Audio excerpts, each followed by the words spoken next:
We're flying across the Greenland ice sheet to Kangerlussuaq on the west coast of Greenland. It's the second largest ice sheet after Antarctica. We're due in Boston tonight, but we're stopping in Greenland for a little sightseeing and lunch. The west coast looks a little more temperate, but it doesn't look all that hospitable. We're on the ground at Kangerlussuaq. It was built by the U.S. Army in 1941. It's one of only 2 airports in Greenland that can accommodate intercontinental flights. Our 4x4 bus is waiting to take us to the Greenland ice sheet. There are only 500 people in town, living in converted barracks and working at the airport or in tourism.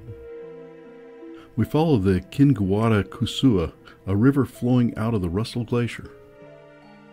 Not far up the valley is a string of picturesque glacial tarns. But the area has unexploded ordnance, so no photo ops here. But we can stop for pictures a little further up the road. We get our first look at Russell Glacier across the river's wide alluvial valley. In 1968, 3 Lockheed T-33 aircraft crashed here in a whiteout. The pilots ejected and were found uninjured. The glacier grinds up the rocks into a fine sugar sand. Like our other Arctic stops, we're amazed by the tenacity of the vegetation. This is the national flower of Greenland. Its name in Greenlandic means little girl. We leave the alluvial plain and go over this saddle. There's a huge lake, more than a mile wide and 6 miles long.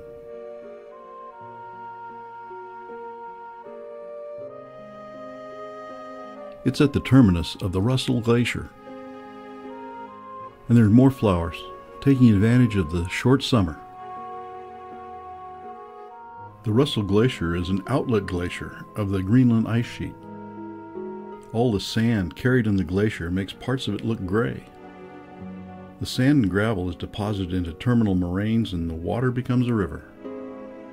The glacier is advancing at 25 meters a year. The eroded riverbank shows how thin the soil is that supports vegetation. Time to get closer to capture this powerful landscape.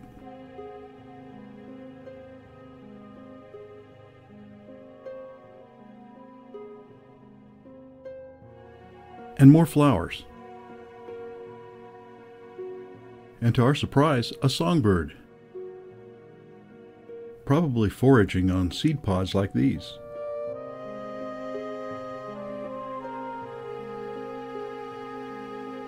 Looks like lunch is waiting for us.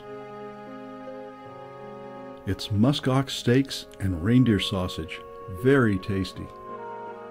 And a spectacular view.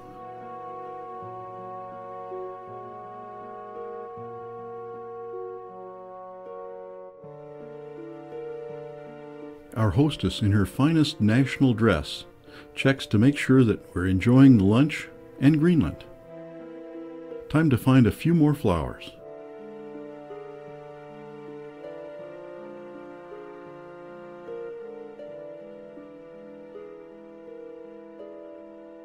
The exposed rocks are covered in lichen, yet another survival strategy in this harsh climate.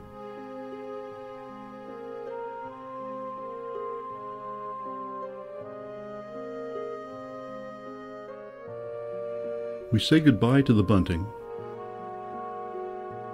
and we're back at the airport. Our flight to Boston is on the board, and soon the Black Pearl is taking us back to the States. But not before the pilot gives us a scenic tour of the west coast of Greenland.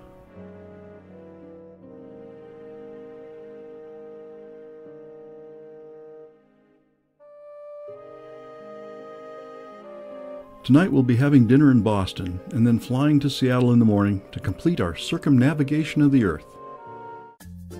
It's been a great trip.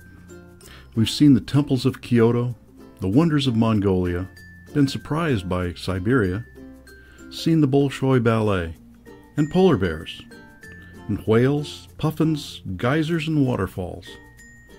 And finally, a Greenland barbecue.